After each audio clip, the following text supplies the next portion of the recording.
Welcome to Deadly Movies, Vlog episode 3 in 3D. Coming up in this episode, Biff from Back to the Future, the Titanic arrives, we learn about the editing technique of redouts, and Hipster 3D glasses. The 80s taught us that all good Part 3s should be in 3D. So, to watch Deadly Movies in 3D, simply download a pretentious 3D Hipster app. News.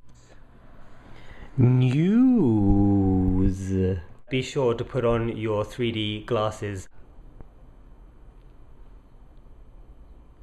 Halloween 3 back in the news after apparently not happening. Halloween 3 could be back on already and reportedly not in 3D, but you will never guess who's on board to make it.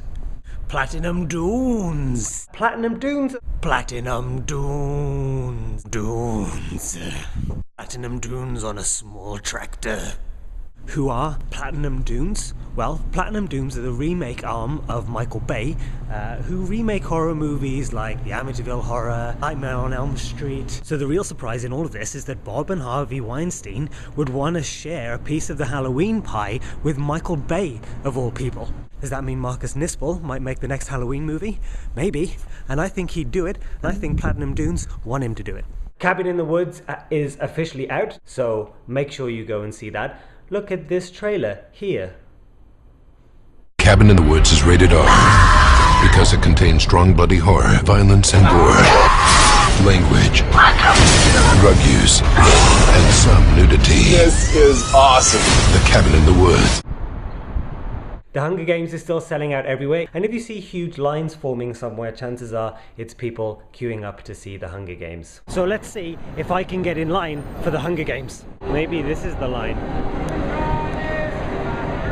So I think this must be it. Registration for the Hunger Games? Is this the line for the Hunger Games? It's the line for the ladies' washroom. But sadly for Hunger Games fans, Gary Ross has left the trilogy. The Dark Knight Rises and Prometheus both get a PG-13 rating from the MPAA. Yes. So these past 2 weeks on Deadly Movies, we celebrated April Fool's Day. Mostly celebrated the fact... Oh, fuck off. And we looked back at April Fool's Day from 1986, the fake-out slasher movie that starred Biff from Back to the Future. April Fool's Day. Get ready to party till you drop.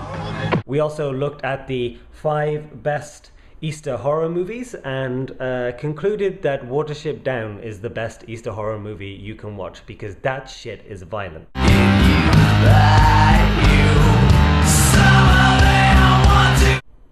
We also looked at the 5 best eggs in horror movies. Yes, actual eggs in horror films. And as it's 100 years since the sinking of the Titanic, we look back at Ghostbusters 2 in 1989 for that wonderful moment when the Titanic finally arrived.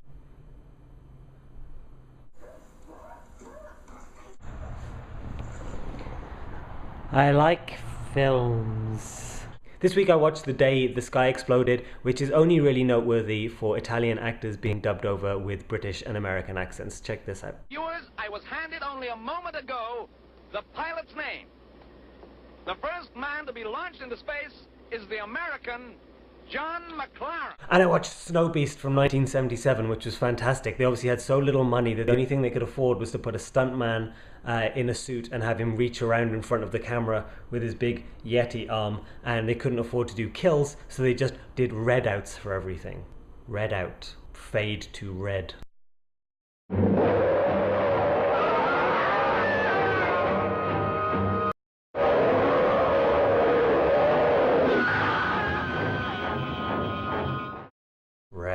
I also watched 2010, the year we made contact, which is the sequel to Stanley Kubrick's 2001 Space Odyssey, which was okay. Roy Schneider's getting old, he's sort of getting the chops, but good film.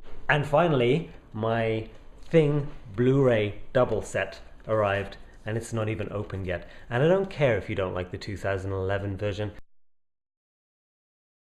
because I thought it was great. But this also contains John Carpenter's original, so we are very excited about that. If you don't already, make sure to follow Deadly Movies on Twitter, which is just at Deadly Movies, and also go to the website, which you can just Google Deadly Movies. It's the top result, and you can see all this stuff there and a bunch of other wonderful articles.